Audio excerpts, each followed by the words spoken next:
The night I left, I stood in the doorway of our kitchen with a garbage bag, not a suitcase, a garbage bag, because I had not been allowed to feel for a very long time like my things were worth packing properly.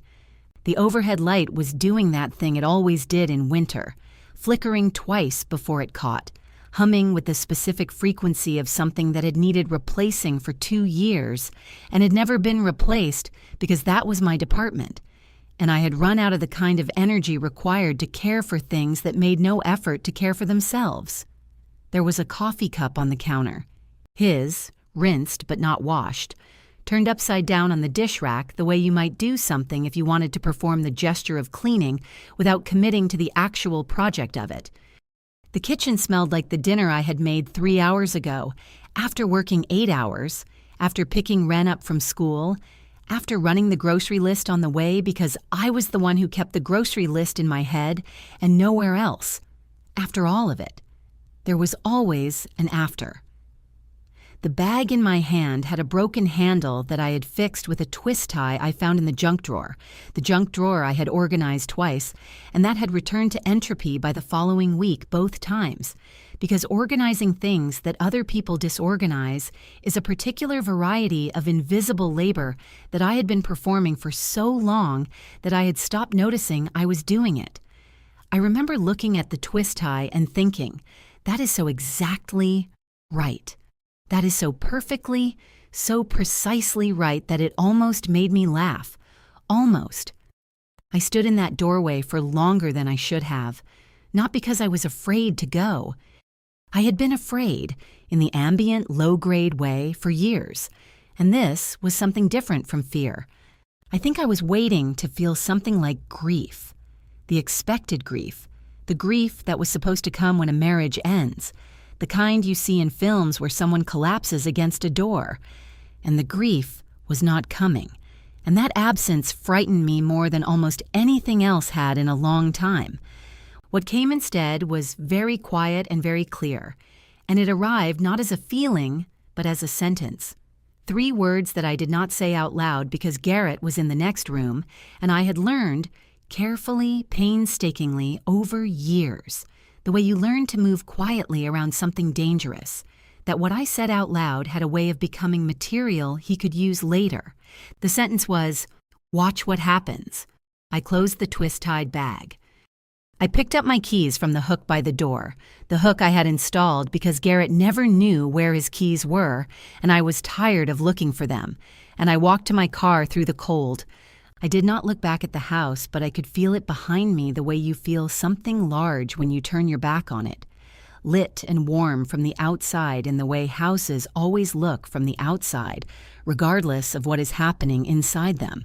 And I thought, I built that warmth. I produced it. Every dinner and every grocery run and every appointment and every school lunch packed the night before and every emotional temperature monitored and managed. All of that warmth was mine, and now I am going to go build it somewhere else for people who understand what it is worth. That was the beginning. There is a word for the feeling I had driving away from that house for the last time, and I did not know what the word was for several months until Ren, who was reading above her grade level and announcing vocabulary she encountered in books, the way other people announce things they have seen on the news, looked up from whatever she was reading one evening and said, "Mom, did you know terrified and liberated are not antonyms? They can be the same feeling." I said, "Where did you read that?" She said, "I made it up." She was 7. I think about that a lot. This is what happened in the 18 months that followed. My name is Delphine, and 3 years ago I had what most people looking in from the outside would have called a comfortable life, a husband, a house in a neighborhood with older trees, and a school district that other parents said the name of with a particular reverence, the kind of reverence that gets attached to things that are hard to get into, and that we had gotten into not because we had money, in any real sense, but because I had spent 14 months building a budget in a spreadsheet that I maintained with the precision of someone who understands that $1 in the wrong category is still $1, renegotiating our car insurance twice, switching utility providers when a better rate became available, meal planning in a way that I have never heard anyone describe as what it actually was, which is a form of applied mathematics performed invisibly every single week, moving money from one category to another in the spreadsheet the way you move furniture, in a room that is too small until the room works, and nobody can quite see how you managed it. We had a daughter named Wren, who was 5 years old when things began to shift, and 7 years old when I first heard the sentence that would become the load-bearing structure of the next 2 years of my life. I had a part-time position at a property management company, which I had taken when Wren was very small because we had agreed, this word, agreed, is going to do a great deal of work in this story, and almost none of it will be accurate, that it made sense for one of us to be more available during those early years, and that the one who should be more available was me. I had thought of the part-time position as temporary, the way you think of any arrangement that was presented as a concession. And then the temporary arrangement became the permanent one, and I forgot what we had been conceding from, and that is how you end up somewhere you did not plan to be. Garrett worked in sales. He was good at it, genuinely, in the specific way that people are good at things when the skill required overlaps almost perfectly with the skill their character has spent years developing independently. He understood what people needed to hear. He understood when to say it and in what tone and with what expression on his face, and the people he said it to believed him, and he closed the sales, and that was real, and I do not want to take it from him. It is also the thing that made our marriage, over time, very difficult to live inside. There is a particular kind of wrong that does not announce itself. It does not arrive with raised voices or objects thrown or obvious cruelty of the kind that is easy to identify and name and leave. It arrives dressed as love, or as concern, or as practicality. Dressed as a realistic assessment offered by someone who knows you well and only wants what is best for you. It says things like, "I just worry about you, you know how you get." It says, "I am only pointing this out because I understand how your mind works."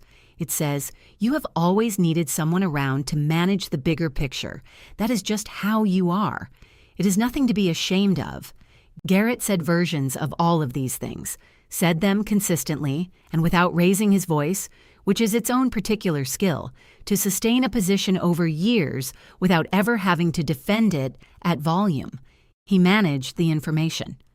This is the best description I have found for what happened, and I want to use it precisely. He managed the information. He was the one who handled the investment accounts, not because I had asked him to, and not because we had discussed it and agreed, there is that word again, but because early in our marriage he had made a comment about being better with numbers, and I had not disagreed strongly enough, and the assertion had sat unopposed for long enough that it became, eventually, true by default. He was the one who handled the contractor conversations and the insurance claims and the car decisions and the conversations with the financial planner we saw twice and then stopped seeing because he said we did not need to pay someone to tell us things we already knew. And he was the one who knew where the accounts were and what was in them. And all of this had felt for a long time like a distribution of labor, him managing some things, me managing others. A reasonable arrangement between two people who had divided a life, until I tried to find my footing, and the footing was not there. Until I tried to understand the shape of the finances I had been living inside for 3 years, and the shape was not available to me. I had, in the course of an ordinary marriage, been made financially helpless in a way that was so gradual and so quiet and so thoroughly covered by the language of care and efficiency that I had not noticed it happening. I'm not telling you this so that you feel sorry for me. I want to be very clear about that. I am telling you this because the honest version of how a person ends up standing in a doorway with a twist-tied garbage bag usually includes a period in which the person being diminished participated in their own diminishment, not because they were foolish, but because they were trying, genuinely, exhaustingly, with everything they had, to make something work. And the trying was real. I need to say that before I say anything else, because if I skip over it and go straight to the triumph, then the triumph is a lie. Wren was 7.5 when Garrett said it the first time. You will never make it alone. We were arguing about something I have genuinely forgotten, which tells you something about what those arguments had become by then. Not specific disputes about specific things, but a recurring argument that put on different clothes each time. The same argument underneath the different clothes. The argument about who I was and what I was capable of and what I needed him for. It escalated the way those arguments always escalated. Not loudly, never loudly, but with the cold and efficient energy of someone who has had this argument many times and knows exactly which point of pressure produces which result. And at the end of it, when I said something about what I needed, he looked at me with the expression I had learned to recognize over years. Not anger exactly, not contempt exactly, but something that lived in the space between them, a kind of weighted certainty, as if he had simply run the calculation and was reporting the answer with the particular reluctance of someone who wishes the math were different.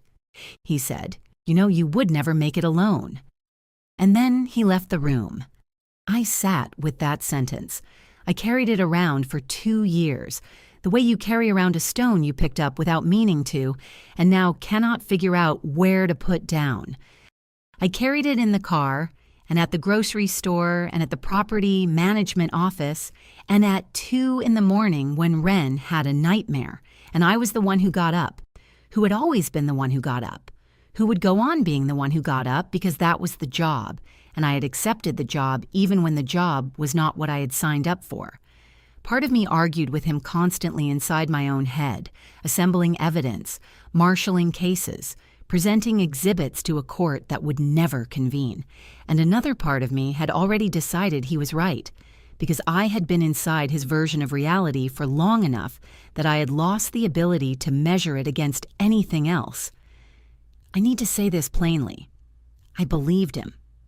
Not because I was weak, because I was human, and I had been living inside a carefully maintained architecture of his certainty about me for years.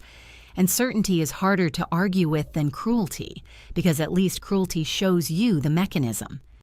The second wound opened the week after I told my sister Renata what was actually happening inside our house. I had chosen Renata because she is the practical one, because she does not catastrophize, because I trusted that she would help me think rather than perform a reaction at me. I was right about all 3 of those things. What I had underestimated was how thoroughly the people around us had already built their understanding of my marriage on the version that Garrett had been quietly distributing for years. Through passing comments at family dinners and casual characterizations of my personality, offered in the tone of someone who finds you slightly exhausting but loves you anyway. My mother cried when I told her, but not for me. She cried because she was worried about what it would mean for the family image, about Wren growing up in a broken home, a phrase she used without appearing to notice that the home I had been describing to her was already broken in the ways that do not show up on the outside of houses, the ways that only the people living inside them can feel. She said, "But you have always been so emotional, Delphine." She said it tenderly, which made it worse.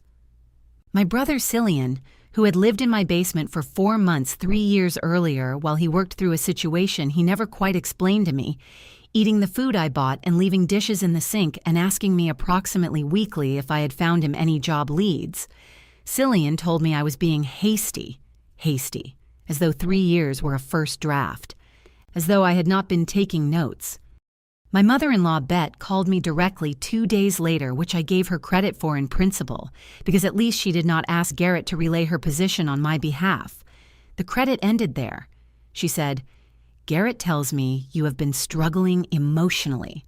That was the phrase. Struggling emotionally. As if the difficulty were my response to the situation rather than the situation itself.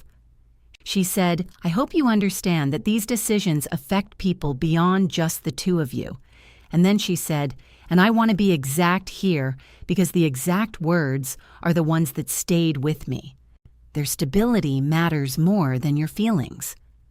I want to pause and let that sentence sit for a moment. Their stability, as if stability were something I had been threatening rather than something I had been the primary architect of for years.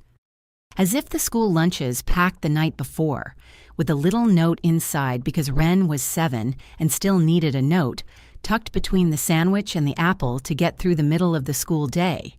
As if those lunches were not stability. As if the fevers managed and the nightmares talked through at 2 in the morning and the first days of every school year prepared for with a ferocity that I think of now as love, though it also looked a lot like logistics. As if all of that were not precisely, measurably stability. As if I were the variable. I sat on the edge of the bathtub after I hung up with Bet, and something arrived that was close to rage. And then I heard Ren's bedroom door, and I thought, not yet. She cannot see this yet. Not until she is asleep and I have somewhere to put it. And that thought, not yet, not here, not where she can see, is exactly where whatever I had been before ended, and whatever I was about to become started. I'm going to skip over the ugly middle part. I need to say this directly, not because the ugly middle part did not happen, and not because I want to give you a tidier story than what actually occurred, but because the ugly middle part is the hardest part to describe without making it sound like either more or less than what it was. Here's what it was. There was a mediation session in October in a conference room with a glass wall and a long table and a pitcher of water that no one poured from. And I sat across from Garrett and his lawyer and listened for 90 minutes to a characterization of my contributions to our marriage and our household that was so thoroughly stripped of my actual presence in it that I felt for a sustained period during that session genuinely invisible.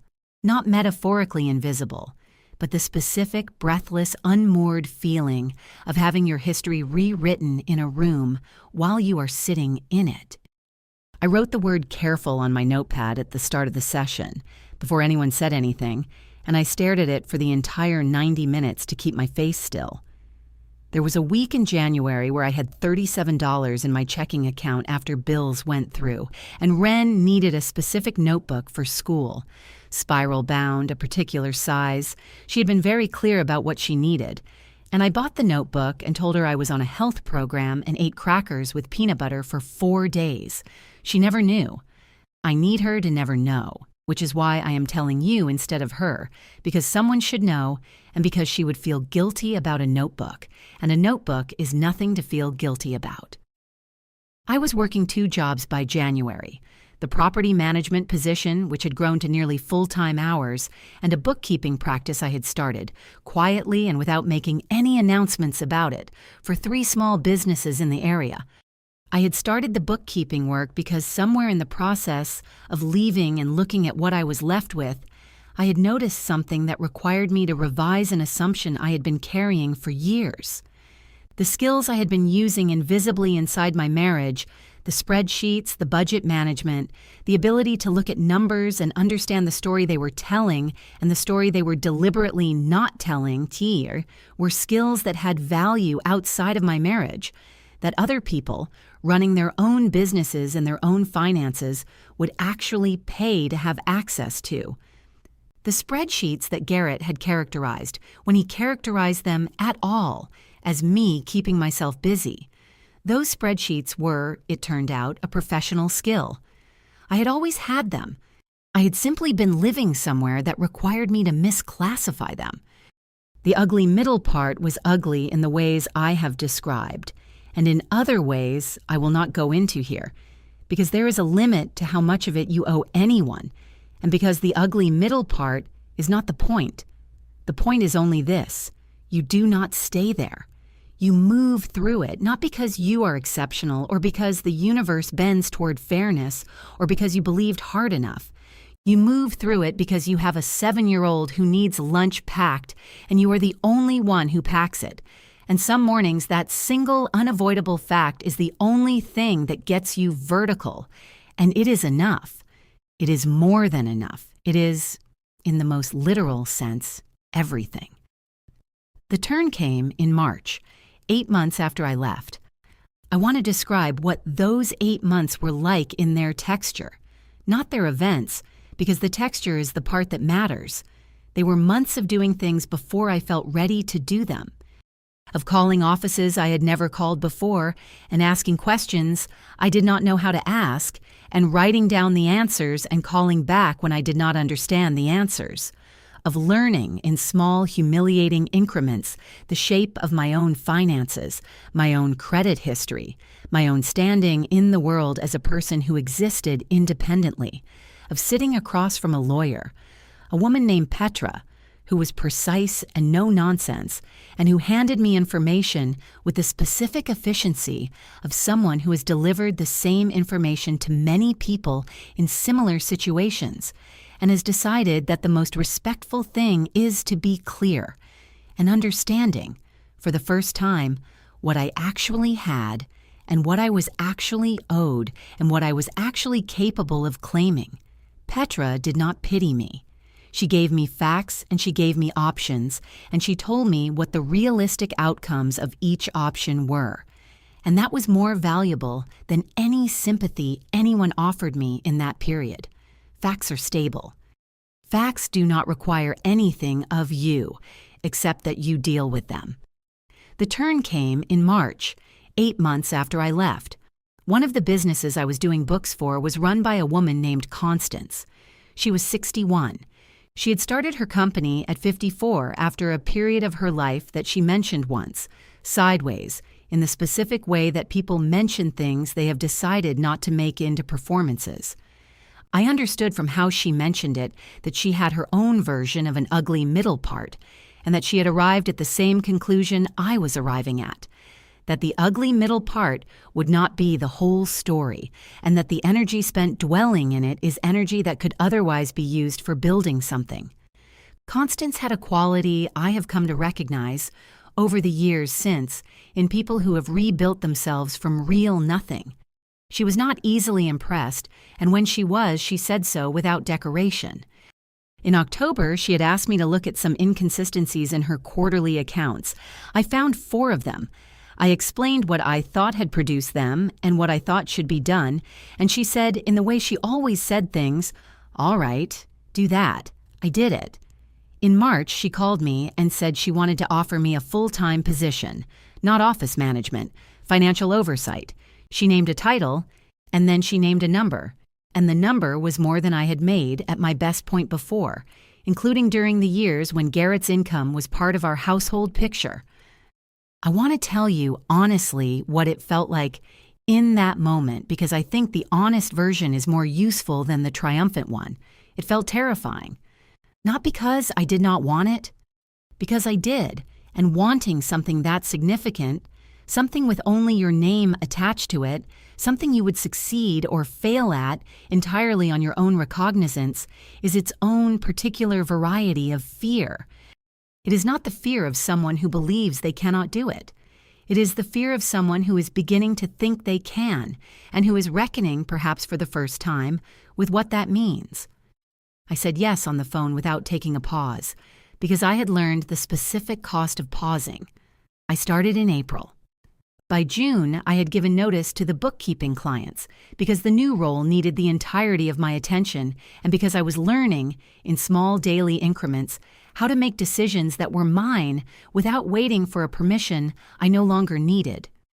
By August, Ren and I moved from the apartment that smelled permanently of the previous tenant into a 2-bedroom with white tile around the kitchen sink, the particular shade of white with the faint undertone of beige that was never fashionable at any documented point in interior design history, but that had a window above it, and light came through the window at 7 in the morning in a way that hit the counter exactly right. I put a plant on the windowsill, a small green stubborn thing that I have since repotted twice because it kept deciding to be larger than I planned for. Ren picked curtains in dark green because she said they looked like the inside of a forest, and she wanted it to feel like we lived inside a forest. I hung them on a Saturday morning while she handed me the curtain clips one at a time, passing them up to me with the seriousness of someone assisting with a significant project. When I stepped down and looked at them, I thought about the lease. The lease had my name on it. only my name, on the line where a name goes. The first document of that kind in my adult life that said only me. I stood in the kitchen for a moment by myself and felt something that I do not have a clean word for, something in the neighborhood of relief and arrival at the same time. And if you have ever signed something important alone for yourself for the first time, you would know what I mean without needing me to name it more precisely than that. I heard about Garrett the way you always hear about people you were once very close to and are now not close to at all. Through someone who knew someone, through a message from Renata, through the specific connective tissue of a town that is small enough that information travels and large enough that everyone pretends it does not. He had left his job. The details varied depending on who was recounting them, and I made no effort to verify the accurate version because the accurate version was not mine to manage anymore. He was living with Bet. There had been another relationship after me, short, and from what I heard its ending, bore certain structural resemblances to the ending of ours. Same load-bearing wall, different building. He texted me in November of that year, 14 months after the garbage bag and the flickering light and the 3 words I whispered in the doorway.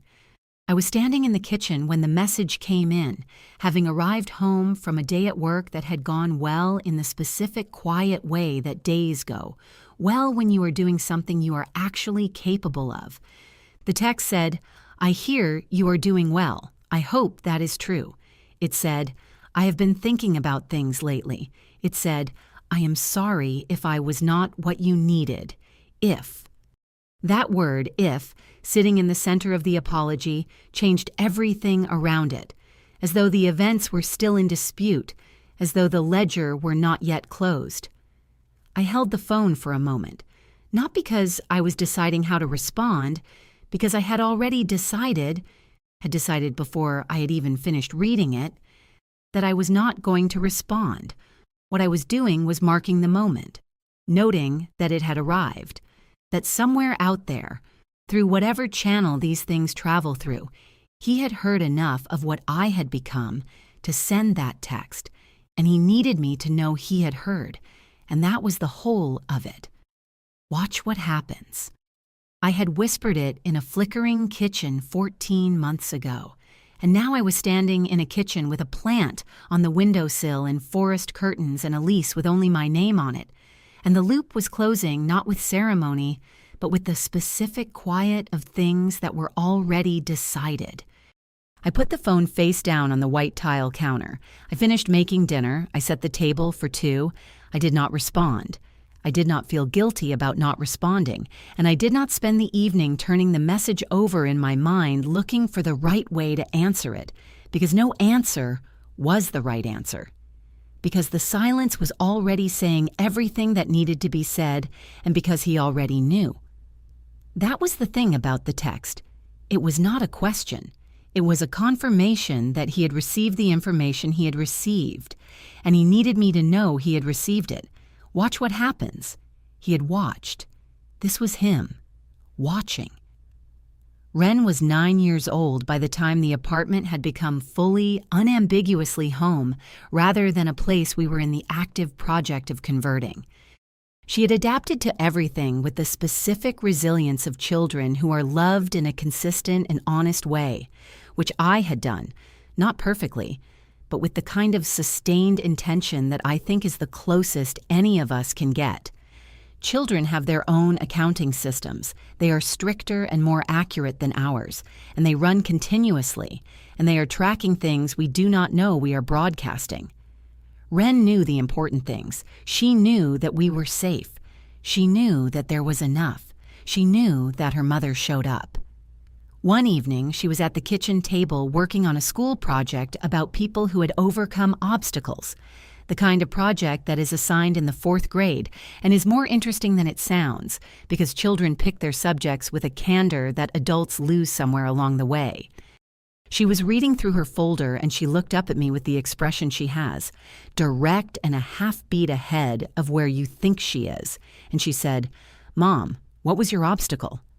I thought about what to tell her. I thought about the garbage bag and the $37 in the conference room with the untouched water pitcher. I thought about the crackers and peanut butter and the twist tie and the flickering light. I thought about sitting on the edge of the bathtub and deciding not yet. I thought about all of it, and what I said was, I had to learn that I was more capable than someone had spent a long time convincing me I was. She looked at me with that expression, the one where she is deciding whether an adult has answered the question or deflected it. And after a moment, she said, "And were you more capable?" And I said, "It turns out, yeah, pretty much." She went back to her folder.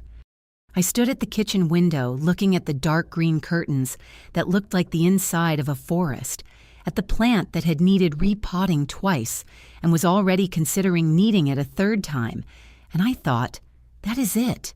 That is the whole story. That is every word of it in one exchange between a 9-year-old doing her homework and her mother standing at the window. Someone told me I was incapable.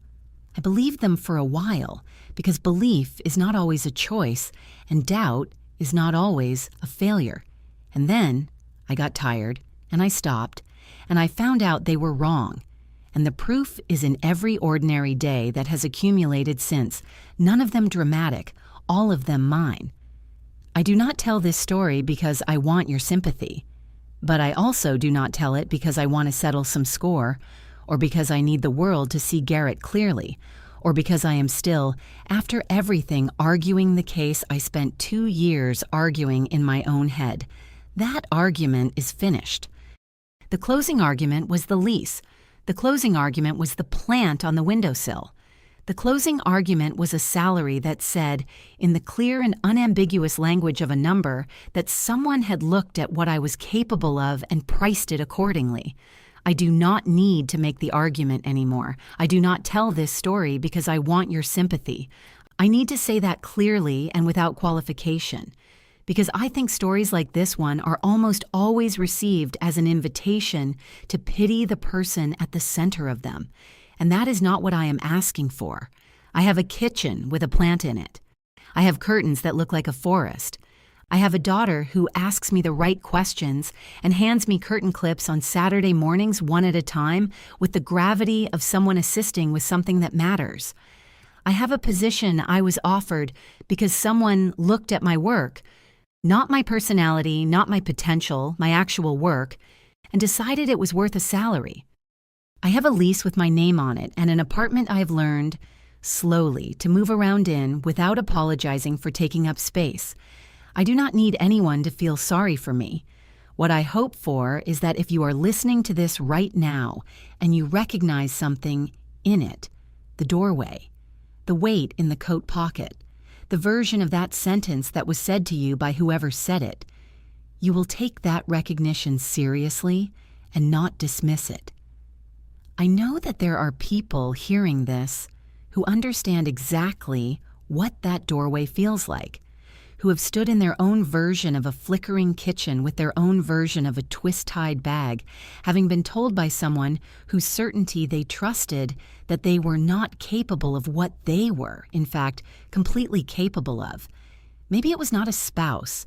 Maybe it was a parent or a system or a workplace that passed you over in the way that places pass people over when those people make the wrong people uncomfortable. Maybe it was a whole architecture of expectation that required you to remain smaller than you were for reasons that had nothing to do with you. I am not here to tell you the ugly middle part will be short. It will probably not be short. I am not here to tell you everyone will eventually see what they got wrong. Some of them will not. Bede has never apologized. My mother still says, I think that I was struggling emotionally, which is technically not untrue, but is not the whole story and never has been. None of that has changed what I built with the years that followed, which is the plant and the curtains and the lease and the daughter who told me I was capable and who was right. The only thing I keep coming back to, the one question I cannot fully resolve for myself, is this. If you are standing in your version of that doorway right now, if you are somewhere in the ugly middle or still in the before, still carrying the weight in the pocket, what are the 3 words you are whispering to yourself when no one can hear you? Whatever they are, I would really like to know. Leave them in the comments. I will read every one.